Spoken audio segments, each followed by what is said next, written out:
Hey guys, Joe Pye here at Advanced Innovations. Welcome back to the shop. Today we're going to make some really small pieces. Well, this whole thing is small, so it's all relative, right? Number 19 and number 20. Right there. 3/16 square brass components. Start off looking like this. Little boss turned on the end, drill and tap a hole in it. You've seen that done 1,000 times. Nothing new here to see, people. Move along, move along. Let's go over to the mill. I'm going to show you how I'm going to hold this because that is the next challenge. And with any small part like that, it is a really good idea to do as much as you can with the part still attached to the raw material. You've seen it done 1,000 times, and you'll see it again. This is what the print looks like. I made this print from the original main blueprint because I don't like marking up original plans. So I have 1,000 copies by the time I'm done of all the different components. Let's go to the bench and show you how I held it.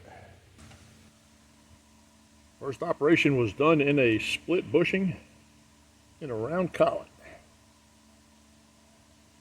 Makes it very easy to hold square material or rectangular material depending on how you make the bushing.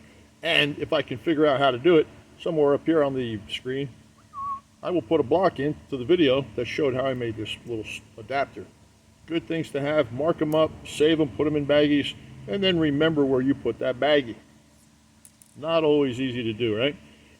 Okay, now, the edge finder that I have has a 200 diameter location tip on it, like this. And it's bigger than the material. So it can be hard to locate the features that you want to locate on a part like this when it gets into the mill. Let's take a look at how it was set up, how we overcame that.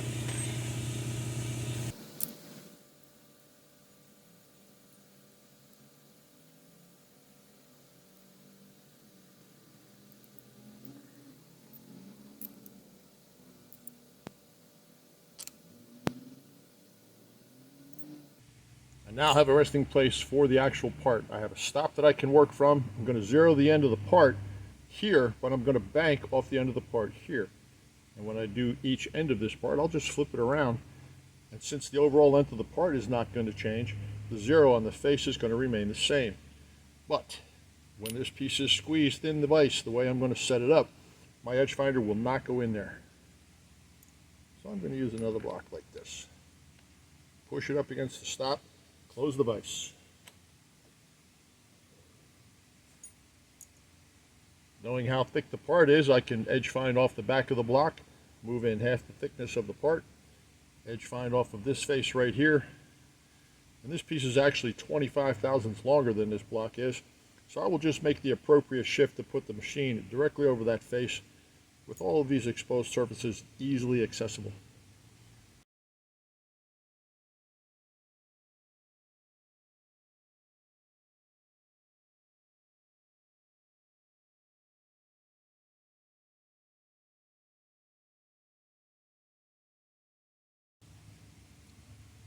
The diameter of this edge finder is 200 thou across, and right now from the back side, the locating stop side of that block to the center of that edge finder is 2" 100.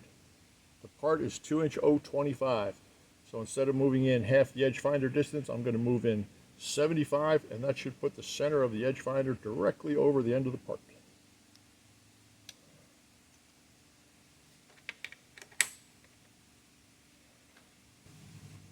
Once you've made your shift, make sure you re-zero your digital or your dial accordingly. And now in order to drill through this part, which is what I want to do, I'm going to slide the block down, making sure that the part itself is located with somewhere within the central zone of the vise so that the jaws don't kick. And there you go. 0, 0, plenty of room to drill through it. But the vise won't close. Not a big deal. Parallel, 2 parallel.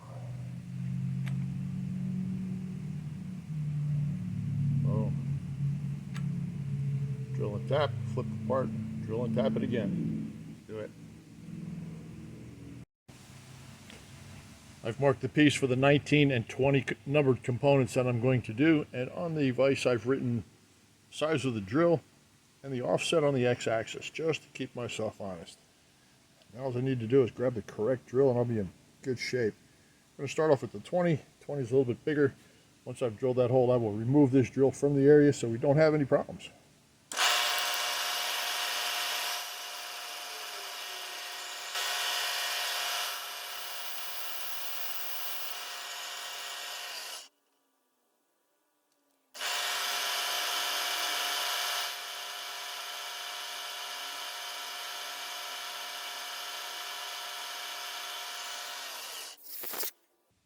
That is not a very large hole, but the good idea not to jam down through it when there's a cross hole. If you hit the cross hole and there's more material on one side than there is on the other, the drill could deflect. So as I felt it break through to the threaded hole going through the part, I backed off ever so slowly because that threaded hole does not go all the way out. It only went to the end. So there you go. Creep your way through it. Better results if you take your time. Flip it over, do the other side.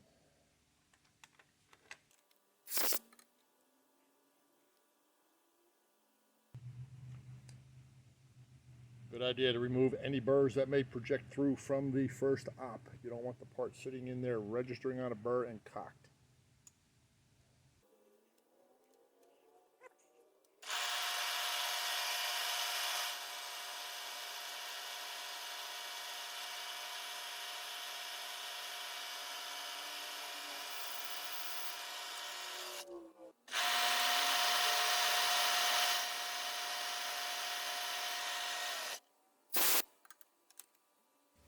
And on component 19, I'm going to put the side reliefs on with a 3-pin fixture. That is an 8.8 degree angle. Let's see how that works out. It's just got to run out tangent to the edge and beyond the circle, beyond the thread. Let's see what's going on.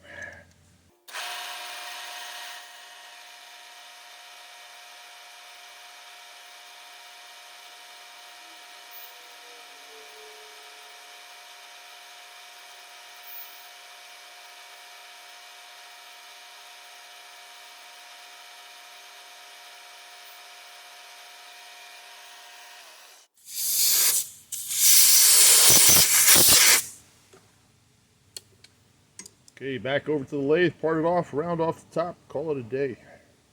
Moving right along, we're going to address part number 10. Now, part number 10 traps part number 27 and 28 to the face of part number 2 by the use of these number 46, but it's actually a 172 screw. And at assembly, the screws are proud of the plate. Not digging the proud screws, so I'm going to make this plate a little bit thicker, and I'm going to recess those screws.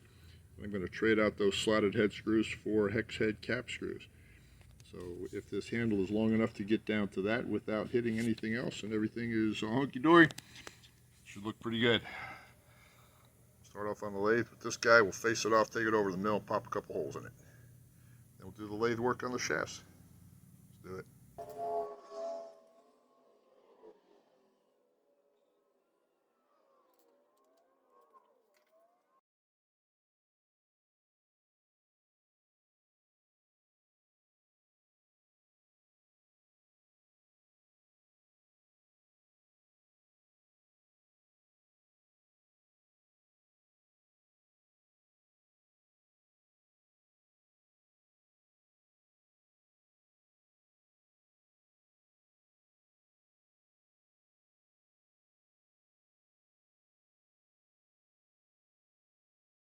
All right, we're going to clean up the face, clean up the edges, chamfer all the holes that we can chamfer, get it over to the lathe, and part it off to length.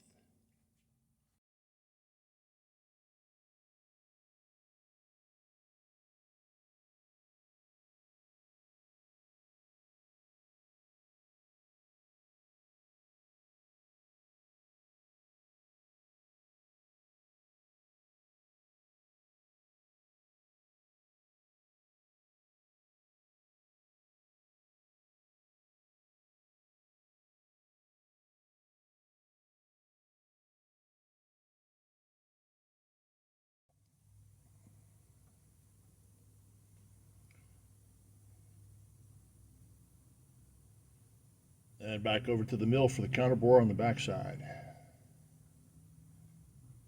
Backside counter bores are going to be done on a fixture plate. pin in the drill chuck. Turn the machine on to make sure the pin is spinning true, which it is. I'm going to put the part on, bring the pin down just about to the surface of the plate.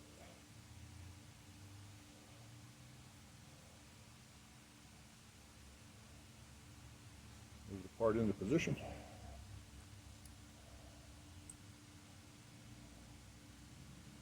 Machine accordingly.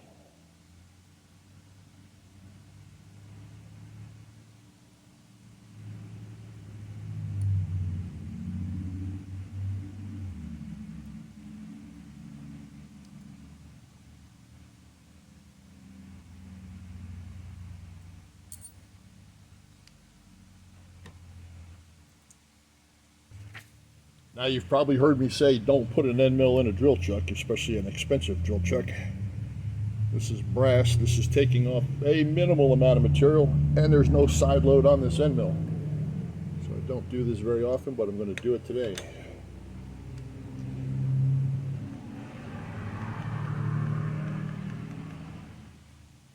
The only drawback to a setup like this is that you got to do it twice, but it's relatively quick and painless.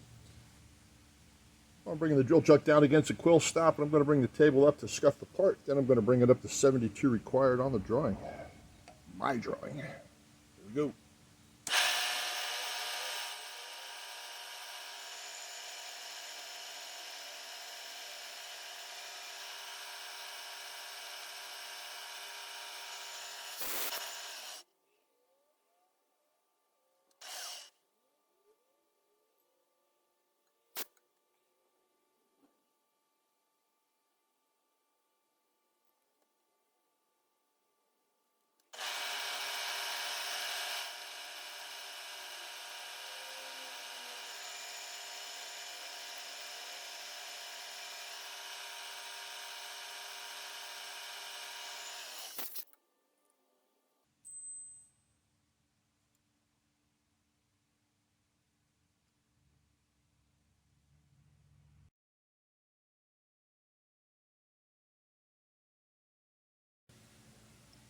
I'll be working from a full length of material here, so the first thing I want to do is make sure that the material is straight enough to get away with what I'm trying to do. The part's about 1.5 inches long, so I'm going to advance the part slowly because that's how I'm going to cut it.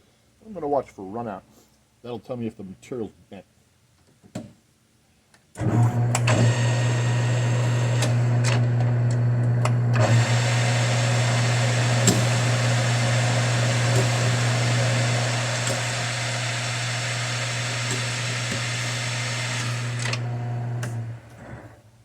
Okay, I like what I see on the run out. I'm going to only extend it enough so that I think it's not going to deflect from the cut. Let's do that.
The concentricity between this side and this side are relatively important because it passes through two separate pieces of the machine, and they should line up at assembly.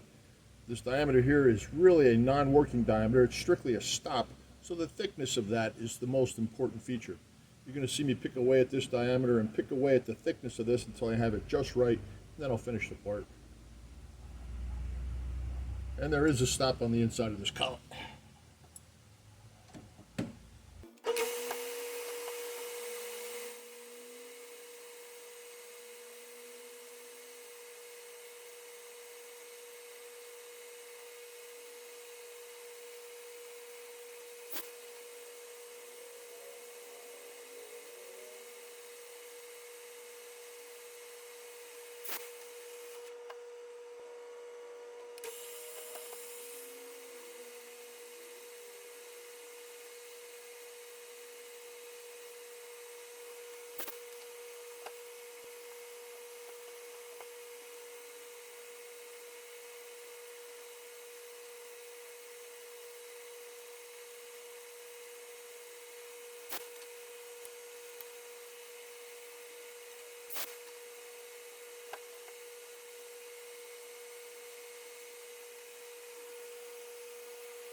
Two small shafts, one with a left-hand thread, one with a straight through. Anywhere that a set screw is going to make contact, I always put a flat. Makes it easier to get the part out when you're done. This was previously assembled, but this is just a gauge pin that I use for test fitting. Let's see if I can get this guy out and get this guy in, because that's where it goes. Let's see. Okay guys, before we get to the good stuff, I know everybody wants to see what all those pieces do and where they go. This is the saddle casting. This was done in a previous episode, and for anyone currently building this model, thinking about building this model, already built it, and maybe even somebody driving a desk at PM Research, nudge, nudge, you might want to pay attention to what I'm about to say. These little counterbores right here on either side of this part, they're identical. From this side, flip it over to the other side, as represented in both of these two views. Well, they're called out as 3/32 deep. That's 0.93. That's 2¼ millimeters, 2½ millimeters-ish. Oh, don't do that. I think that's just not a good idea. Let's take a look at this piece this way. I'm going to zoom in on this right here, and I'm going to show you why that's not a good idea and why it poses a problem. Okay, we have zoomed in on the plate. This is the plate. It is 250 thick. These are the 0.93 counterbores coming in from either side. No big deal. This is the little brass pieces that I just made, those tiny little 3/16 square brass pieces. When they plug into this 0.93 counterbore, the boss that locates in that hole is only 0.62. 62 millimeter and a half deep, not very deep. Now you're starting to talk 0.8 millimeters when you start talking 0.31-ish. The screw that is holding that together is an 0.80 screw. That's the imperial designation of the screw. It's only a 1/16 of an inch in diameter. It is very small. You take the 0.93 counterbore from one side, the 0.93 counterbore from the other side, it leaves you with 64 thousandths worth of grip in the center, right here. Okay, that is solid. As this screw passes through, it breaks across open air on the pocket where the part sits. 0.31 worth of pocket to be exact. And if you take away the 64 and the 31, by the time you get to engaging this screw with this part, ta-da, you have 2.4 turns. 30 thou worth of engagement. 2.4 turns. Now, anybody that knows anything knows that you don't engage a screw, hopefully less than the diameter of the screw. Diameter and a half for ultimate engagement, but certainly not 2.4 turns. Pay attention, guys. This is going to be tricky on the print, because on the print, it's going to say, make this one deep, make this one shallow, and on the flip side, make that one shallow, make this one deep.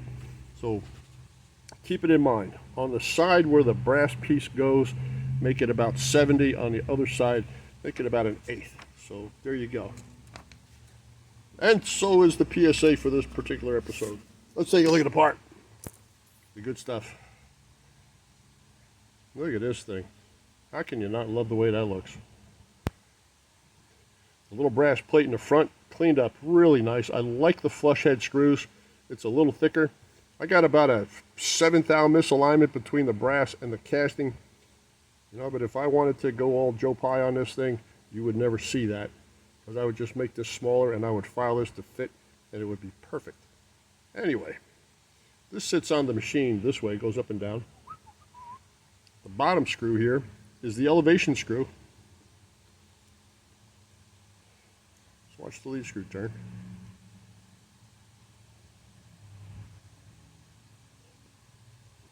Okay. This bottom one, driven by a crank, will raise and lower the table. And this guy right here, now I'm looking through the camera, this is a little difficult. This one moves the table in and out. The other suggestion I would have for the PM Research people is that this piece right here, the one exact same piece I was just talking about, everything is stacked up line to line tolerance. So if there is a difference in the diameter here, if there's a difference in the location, when this thing strokes out, let's bring it beyond the casting, I'll show you what I mean. When you take this thing beyond the casting, beyond the face of the casting like it is now, aluminum is well into the brass, you could have a potential engagement, and it would try to push this brass plate off of there. So I put a scallop in mine. Mine is line contact, but I don't like line contact. It's too close. So I put a little clearance scallop in there, and away you go. Brass piece on the top sits right where the table will go. I had it here a second ago. Okay, we're back. This is the one with the 8.8 degree draft on either side. Why is that, you say? Well, because the inside of this casting has got a taper on it. And when you plug these two together, you want that part to clear that casting, which it does nicely.